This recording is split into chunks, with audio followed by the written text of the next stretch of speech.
Hadirin sidang pengajian yang dirahmati oleh Allah Subhanahu wa taala. Jangan pernah kita merasa sia-sia ketika waktu kita dihabiskan untuk kebaikan. Ketika waktu kita digunakan untuk bertadarus, jangan pernah merasa sia-sia. Ba'da subuh kita langsung ikut kajian ini. Kita langsung duduk mendengarkan majlis ini. Jangan pernah kita merasa sia-sia waktu kita terbuang 1 jam dan lain sebagainya. Gak ada yang sia-sia, hadirin. Justru kita adalah orang-orang yang beruntung. Karena manusia itu hanya ada pada 2 kondisi. Pertama adalah kondisi dia dalam ketaatan. Yang kedua adalah dia kondisi dalam keadaan membangkang kepada Allah Subhanahu wa ta'ala. Jadi dia sedang menikmati dan juga menjalani apa yang Allah perintahkan dan juga Allah bolehkan. Atau mungkin justru dia dalam kondisi yang kedua, dalam kondisi pembangkangan atau dalam kondisi pelanggaran. Bismillahirrahmanirrahim. Innal hamdalillah nahmaduhu wa nasta'inuhu wa nastaghfiruh wa na'udzu billahi min syururi anfusina wa sayyiati a'malina. May yahdihillahu fala mudilla lahu wa may yudlilhu fala hadiyalah. Asyhadu an la ilaha illallah wahdahu la syarika lah wa asyhadu anna Muhammadan abduhu wa rasuluh alladzi la nabiyya ba'dah, amma ba'd. Faqala Allah ta'ala fil Qur'anil Karim, a'udzu billahi minasy syaithanir rajim. Bismillahirrahmanirrahim. Ya ayyuhan nasu ittaqu rabbakumul ladzi khalaqakum min nafsin wahidah wa khalaqa minha zawjaha wa batha minhuma rijalan katsiran wa nisaa'a wattaqullaha alladzi tasaaluna bihi wal arham innallaha kana 'alaikum raqiba. Ya ayyuhalladzina amanu ittaqullaha haqqa tuqatih wa la tamutunna illa wa antum muslimun. Wa ayatul ukhra wa ma khalaqtul jinna wal insa illa liya'budun. Fa inna astaqal hadithi kitabullah wa khairul hadi hadi Muhammad sallallahu alaihi wasallam wa syarrul umuri muhdatsatuha wa kullu muhdatsatin bid'ah wa kullu bid'atin dhalalah wa kullu dhalalatin finnar. Hadirin sidang pengajian subuh yang dirahmati oleh Allah Subhanahu wa taala. Alhamdulillah, selalu saja lisan kita memuji nama Sang Pencipta Allah Subhanahu wa taala atas segala limpahan nikmat yang telah diberikan kepada kita. Hari ini adalah hari di mana Allah Subhanahu wa taala masih memberikan kesempatan hidup kepada kita. Allah belum mencabut nyawa kita, itu artinya Allah masih memberikan kesempatan kepada kita agar kita terus tunduk, taat dan patuh kepadanya.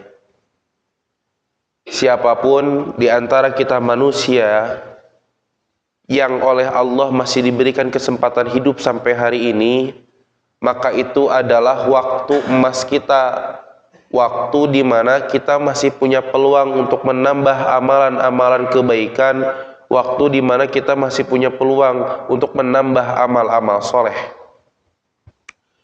Walaupun kadangkala amalan yang dilakukan oleh kita itu tampak sederhana di depan manusia, namun itu bisa menjadi sesuatu yang amat sangat berharga, sesuatu yang amat sangat besar bagi timbangan amal kita di yaumul akhir kelak.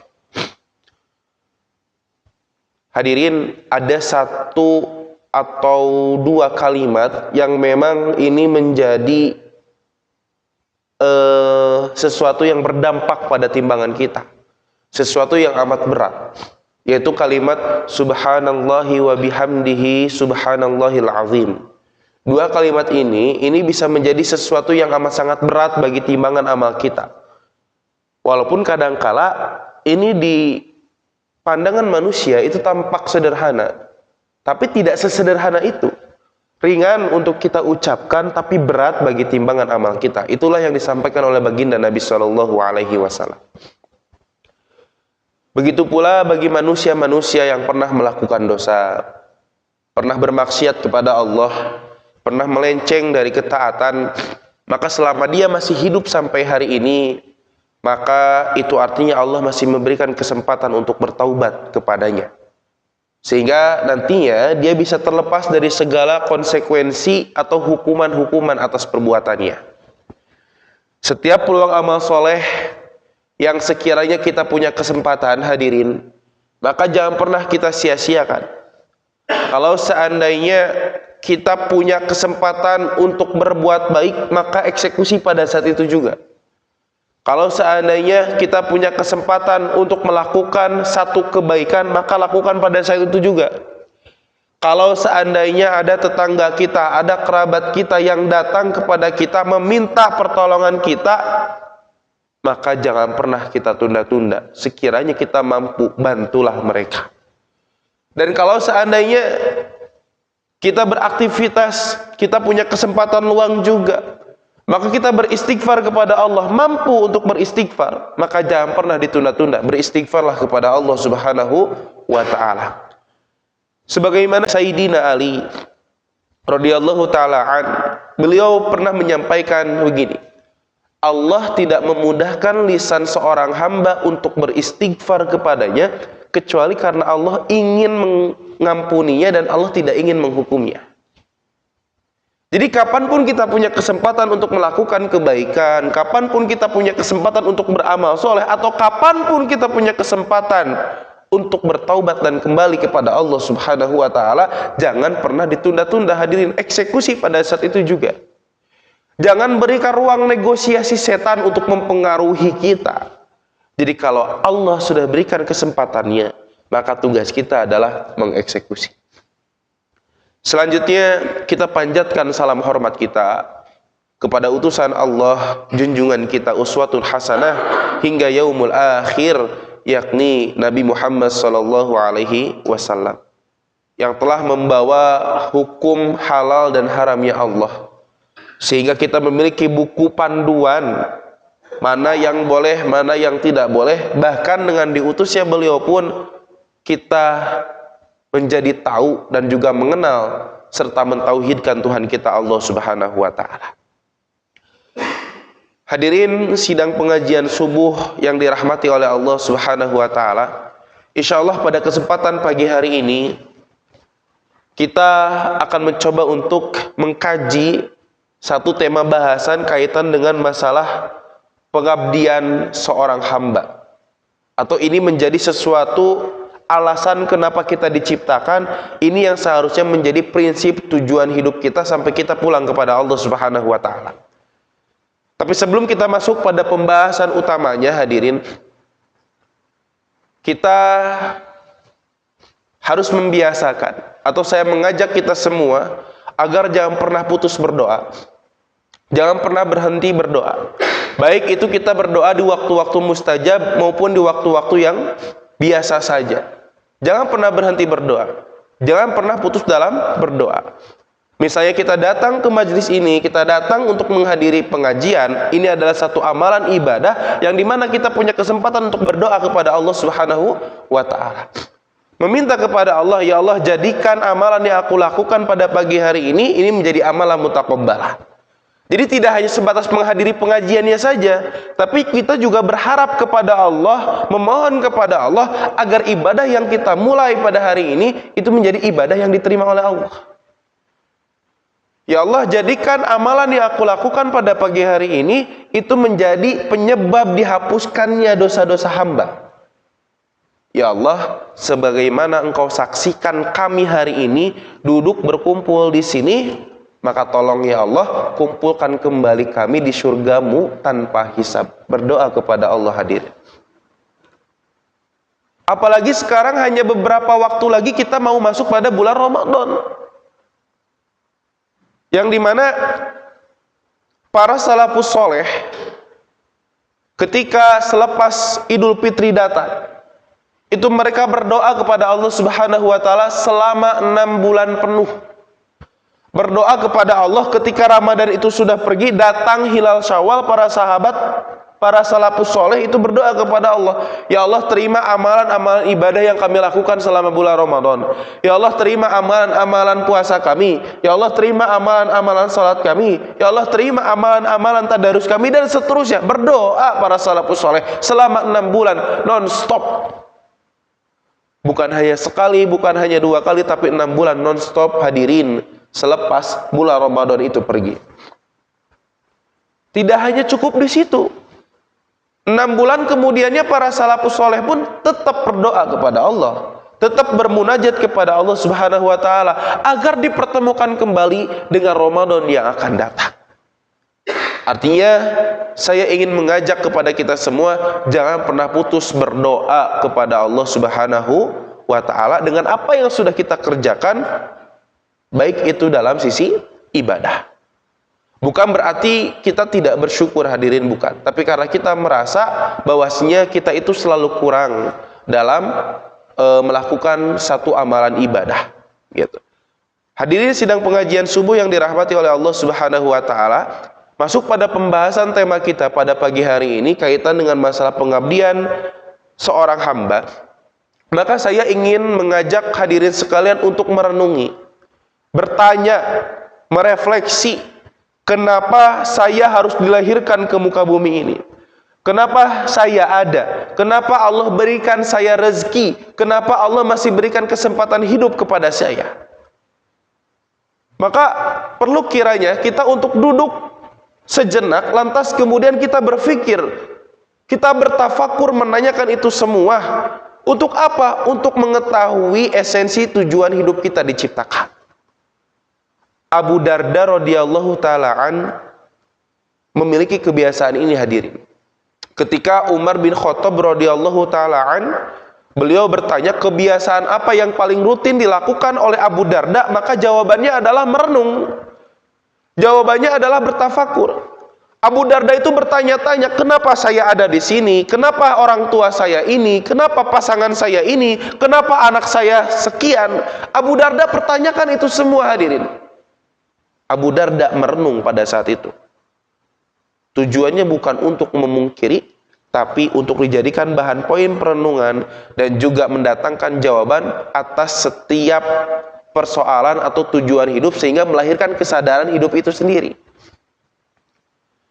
Maka pertanyaan-pertanyaan itu Allah Subhanahu wa taala sudah tegaskan di dalam Al-Qur'an sebagai jawabannya, yaitu terdapat pada Quran surah Az-Zariyat ayat yang ke-56, 57 dan 58. Ini adalah ayat yang cukup viral, ayat yang sering kita dengar. A'udzubillahi minasyaitonirrajim, wa ma khalaqtul jinna wal insa illa liya'budun. Dan tidaklah aku ciptakan jin dan manusia kecuali hanya satu maksud Allah, yaitu untuk menyembah kepada Allah Subhanahu wa taala, untuk mengabdi kepada Allah Subhanahu wa taala, untuk beribadah kepada Allah Subhanahu wa taala. Ini tujuan kita satu-satunya, hadirin. Dan tidak ada tujuan yang lain. Kita tidak perlu mencari-cari tujuan-tujuan yang lain. Kita lahir di muka bumi ini itu dalam sebuah sistem raksasa yang sudah Allah Subhanahu wa taala siapkan untuk kita. Tiba-tiba saja kita lahir dari rahim ibu kita, tiba-tiba saja kita punya status ini ayah kita, ini ibu kita. Dan kita tidak punya opsi.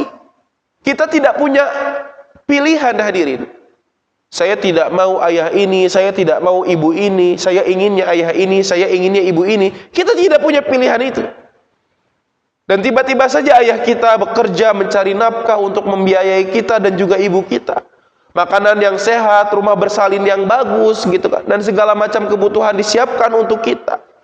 Ibu kita juga begitu sibuk memakan makanan nutrisi, konsul sama dokter sana sini, diberikan arahan untuk memperbanyak asam folat, harus ini, harus itu. Semua itu dilakukan untuk siapa? Untuk kita. Dan kita tidak punya andil atas hal itu, hadirin. Begitu kita lahir, kita disayang, kita dilindungi. Ketika kita sakit, kita diberikan perhatian yang ekstra. sampai pada akhirnya kita tumbuh besar dan dewasa, dan kita pun punya program hidup sendiri, kita pun menikah, lantas kemudian kita pun punya anak, punya keturunan, dan seterusnya. Maka ini adalah sistem yang nyata yang ada di depan mata kita, hadirin. Tidak mungkin sistem sebesar ini berjalan kecuali ada yang mengaturnya. Pasti ada yang mengaturnya. Pergantian siang dan malam yang begitu teratur, oksigen yang cukup untuk dihirup oleh manusia, air api yang masih tersedia, dan segala macam kebutuhan manusia yang ada di bumi ini, maka ini semua adalah sebagai tanda bahwasanya Allah yang memiliki segalanya. Jadi kita harus sadar betul, hadirin sekalian, kalau seandainya ada yang bertanya, apakah kamu diciptakan untuk sholat? Iya, memang untuk itu. Apakah kamu diciptakan untuk bersedekah? Iya, memang untuk itu. Apakah kamu diciptakan itu untuk bertadarus, pergi haji dan umroh, berzakat dan lain sebagainya? Iya, memang untuk itu. Apakah kamu itu diciptakan tujuannya adalah untuk menolong orang lain, berbakti kepada orang tua? Iya, memang untuk itu. Apapun yang Allah perintahkan, maka itu adalah tujuan hidup kita. Selain daripada itu, maka itu bukan tujuan utama kita. Orang kalau sudah melenceng dari tujuan hidupnya, maka waktunya akan terbuang sia-sia, hadirin. Walaupun dalam Islam memang Allah Subhanahu wa taala memberikan toleransi. Allah masih membolehkan kita untuk melakukan sesuatu yang hukumnya mubah. Seperti misalnya apa? Ngobrol, kumpul-kumpul, lantas kemudian makan, minum, tidur, bekerja, itu kan mubah. Allah masih memberikan toleransi itu kepada kita. Kita dibolehkan oleh Allah untuk melakukan aktivitas itu. Tapi kalau seandainya kita melakukan sesuatu yang dilarang oleh Allah, nah ini yang membuat kita melenceng dari ketaatan kepada Allah Subhanahu wa taala.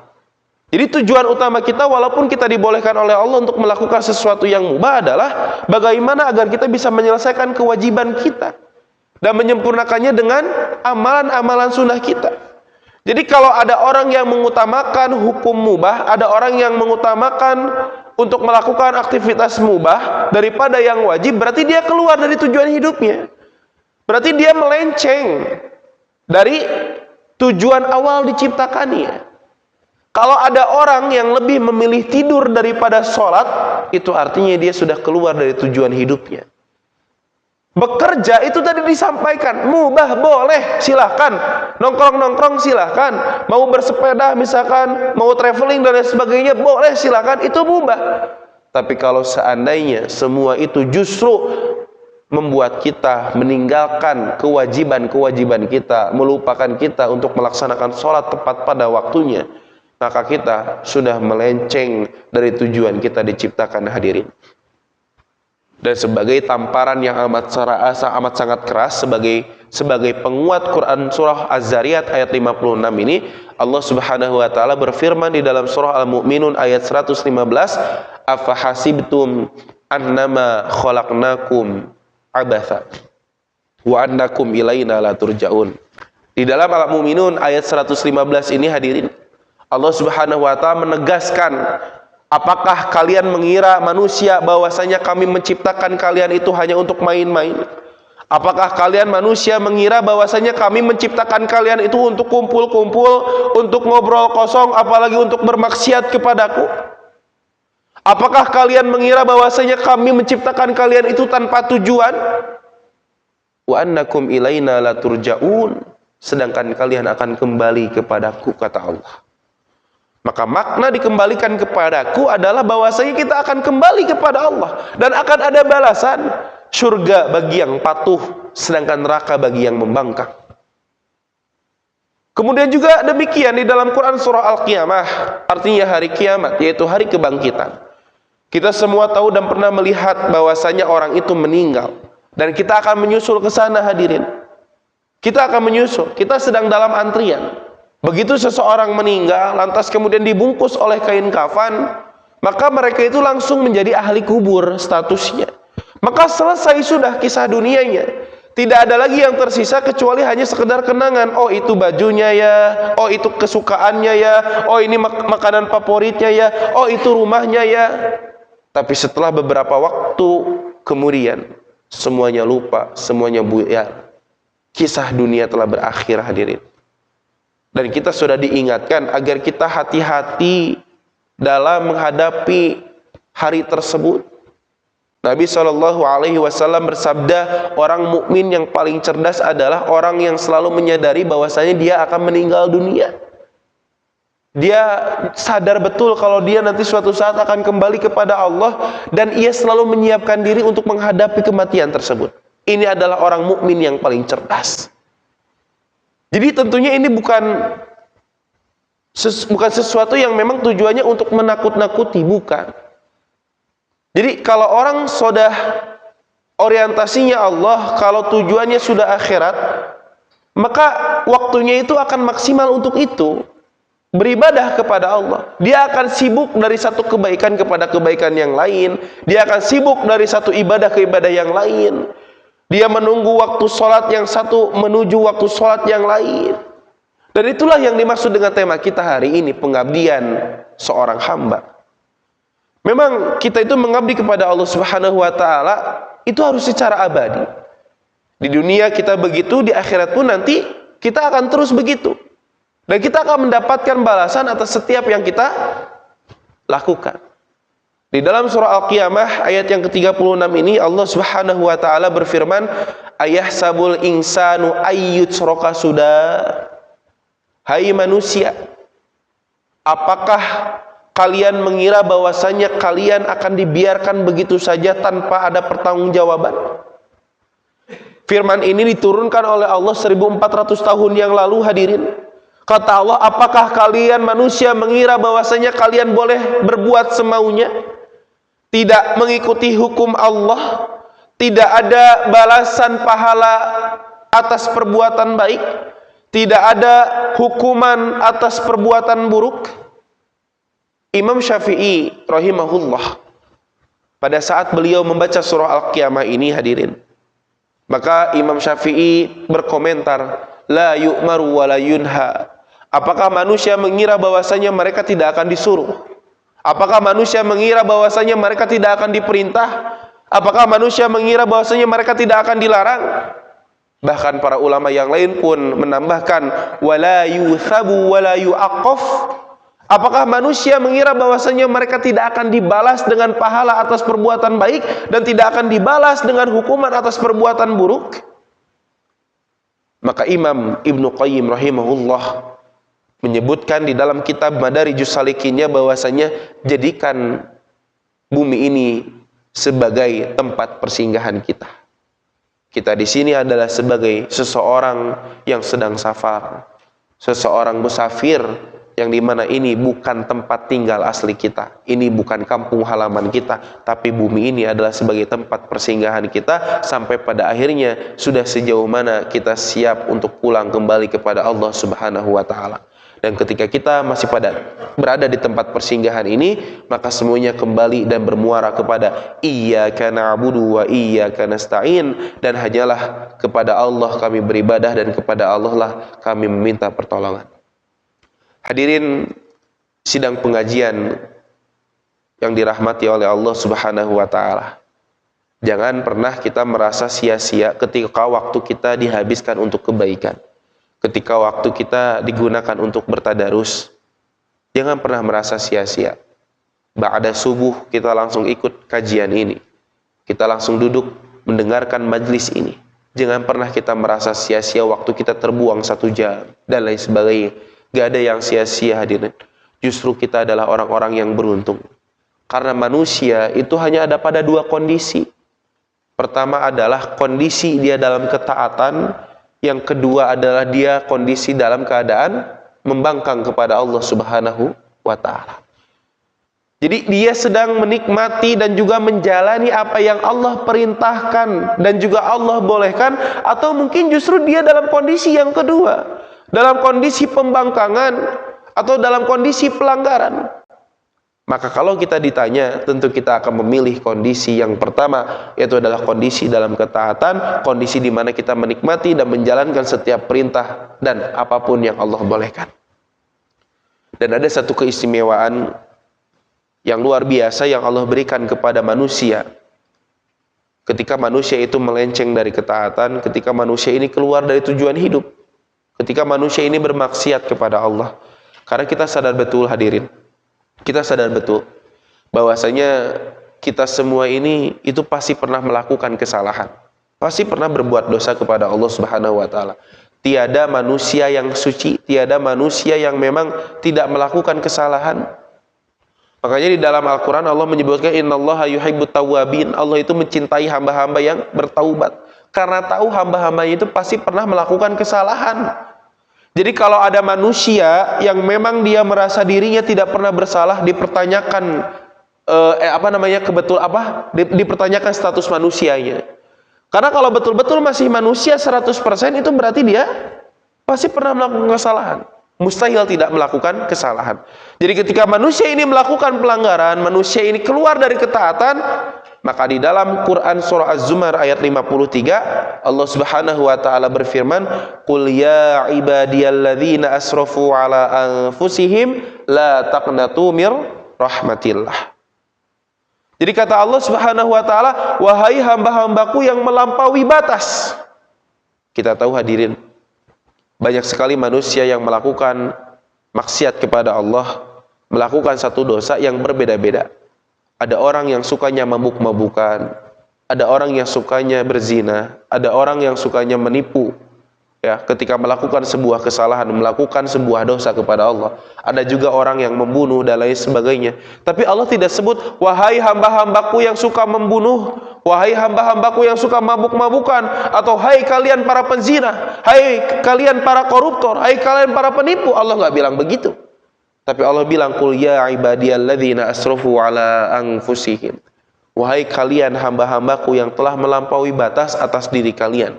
La taqnatu mir rahmatillah. Janganlah kalian berputus asa dari rahmat Allah.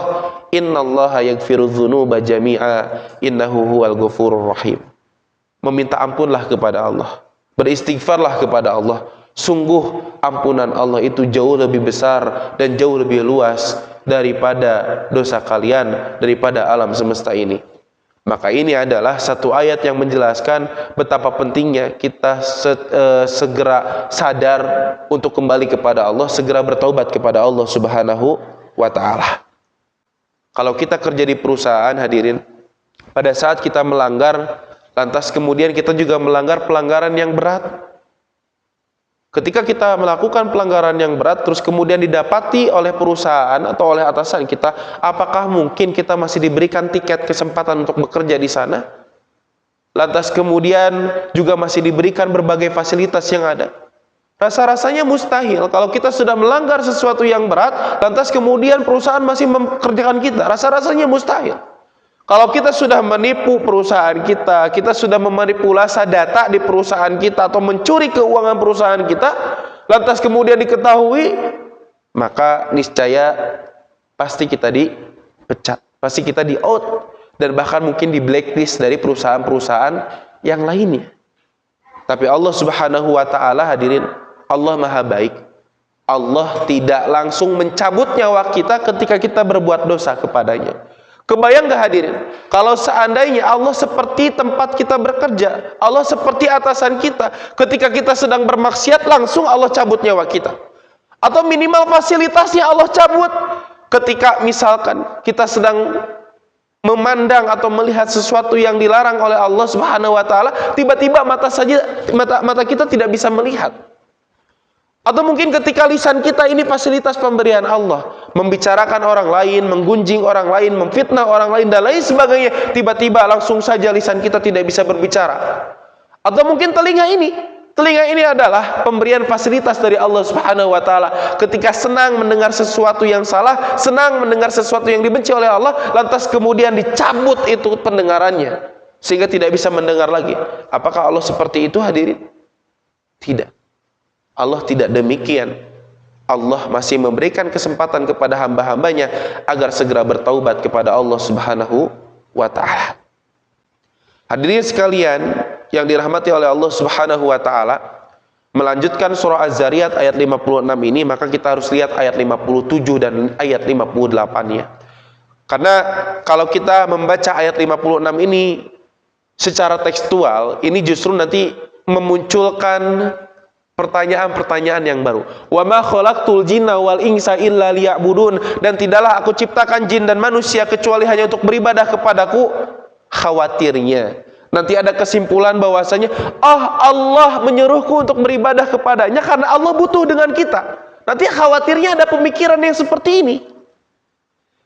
Jadi saya ingin menyampaikan hadirin, di ayat yang ke-57-nya ini Allah Subhanahu wa ta'ala menegaskan bahwasanya Allah memerintahkan kita beribadah kepadanya itu bukan karena Allah butuh sama kita, bukan karena Allah punya kepentingan sama kita.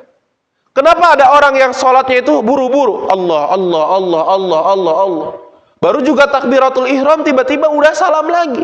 Kenapa ada orang-orang yang seperti ini?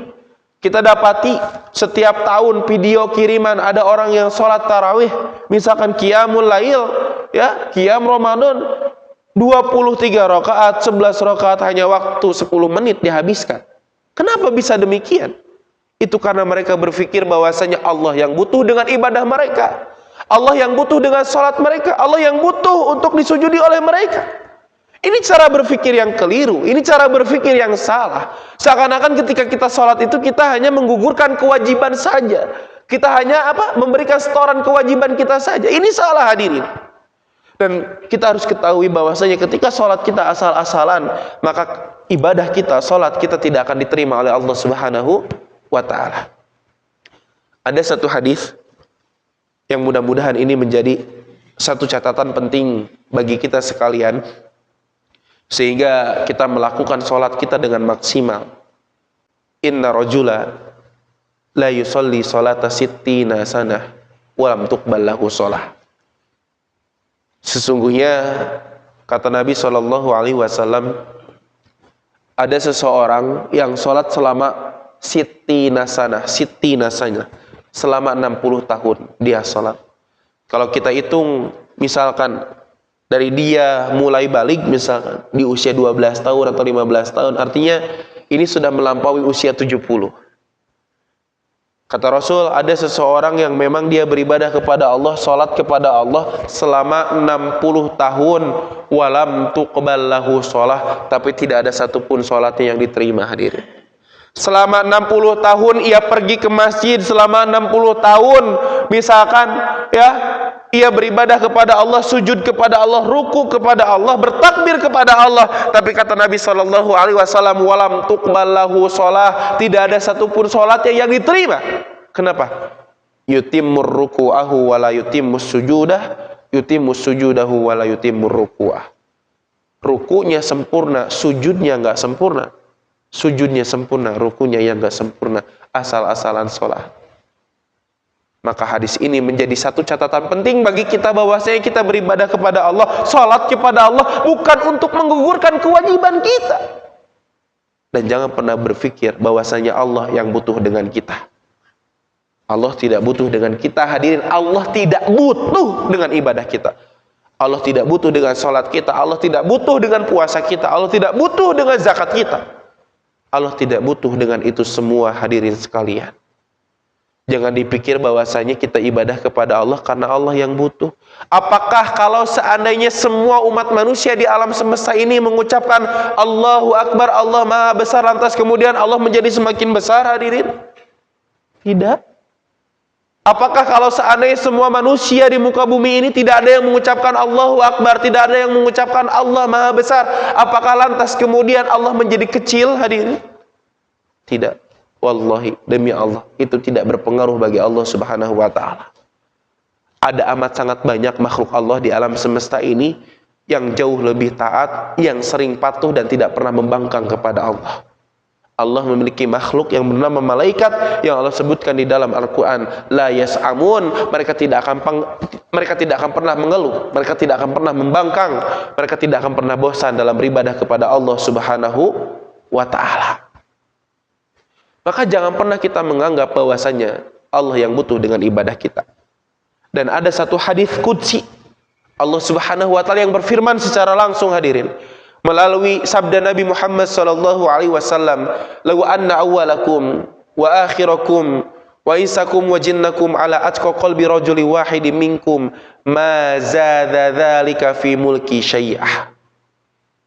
Di dalam hadis tersebut Allah Subhanahu wa taala berfirman, Nabi sallallahu alaihi wasallam bersabda bahwasanya kalau seandainya manusia yang pertama diciptakan sampai manusia yang terakhir diciptakan, jin yang pertama diciptakan sampai jin yang terakhir diciptakan, mereka itu dalam ketaatan yang begitu luar biasa, patuh kepada Allah, ibadahnya maksimal, memiliki hati yang mulia. Kita contohkan siapa hadirin? Kita contohkan Nabi kita Muhammad sallallahu alaihi wasallam. Kata Allah, kalau seandainya seluruh jamaah Masjid Al-Hikmah ibadahnya seperti ibadah Rasulullah. Kalau seandainya seluruh masyarakat di Purwakarta ini hatinya seperti hati Rasulullah, maka apa kata Allah? Ma zada dzalika fi mulki syai'a. Itu tidak akan menambah sedikit pun di kerajaanku. Law anna awwalakum wa akhirakum wa insakum wa jinnakum ala afjari rajuli wahid ma naqasa dzalika min mulki syai'a. Kalau seandainya manusia pertama diciptakan sampai manusia yang terakhir diciptakan, jin yang pertama diciptakan sampai jin yang terakhir diciptakan, mereka tidak pernah mau patuh sama Allah. Mereka senantiasa bermaksiat kepada Allah, jahatnya luar biasa. Kita contohkan siapa hadirin? Kita contohkan Fir'aun yang mengaku dirinya adalah Tuhan. Ana rabbukumul a'la, aku adalah Tuhan yang paling tinggi. Kata Allah apa? Kalau seandainya seluruh masyarakat Indonesia tidak mau patuh sama Allah, tidak mau beribadah kepada Allah, kalau seandainya umat manusia di seluruh jagat raya ini mereka mengaku dirinya adalah Tuhan, maka apa kata Allah? Ma naqasa dzalika min mulki syai'ah. Itu tidak akan mengurangi di kerajaanku sedikit pun. Bahkan di akhirnya Allah menegaskan, kalau semua yang pertama diciptakan sampai semua yang Allah ciptakan terakhirnya berkumpul di satu bukit, lantas kemudian meminta apa saja kepada Allah Subhanahu wa taala, lantas kemudian Allah kabulkan, itu tidak akan mengurangi kekuasaan Allah. Itu bagaikan benang yang dimasukkan ke air laut, lantas kemudian diangkat. Hanya begitu kata Allah. Maka di ayat 57-nya Allah berfirman, "Ma uridu minhum mir rizkin wa ma uridu ayyut'imun." Sesungguhnya aku tidak pernah menghendaki rezeki sedikit pun dari makhluk, dan aku tidak menghendaki supaya mereka memberi makan kepadaku. Ini adalah menunjukkan bahwasannya kita beribadah kepada Allah bukan karena Allah butuh dengan kita, tapi siapa? Kita yang butuh dengan Allah. Kita yang butuh dengan Allah. Ada satu riwayat hadirin. Ada seseorang sebelum kita, ya, beliau ini beribadah kepada Allah selama 500 tahun. Sampai pada akhirnya orang ini itu diizinkan oleh Allah untuk masuk ke surganya Allah. Lantas kemudian Allah ini mengatakan, masukkan hambaku ini atas rahmatku. Allah ini mengatakan ini kepada para malaikat, masukkan hambaku ini atas rahmatku. Terus hambanya apa? Hambanya komplain, ya Allah, karena amalku. Maka kata Allah, masukkan hamba ini atas rahmatku. Tapi kata makhluk ini, kata orang ini, ya Allah, karena amalku ya Allah. Maka apa yang terjadi hadirin? Kata Allah, coba timbang amalan ibadah dia, amalan kebaikan dia dengan nikmat yang telah aku berikan selama dia hidup. Besar mana? Ternyata lebih besar nikmat yang Allah Subhanahu wa taala berikan. Maka ini menjelaskan bahwasannya amalan-amalan yang kita lakukan itu tujuannya adalah untuk mendapatkan rahmat Allah. Makanya wajar kata Allah, amal itu bukan untuk saya tapi untuk kalian. Innama hiya a'malukum, sesungguhnya amal kalian itu buat kalian.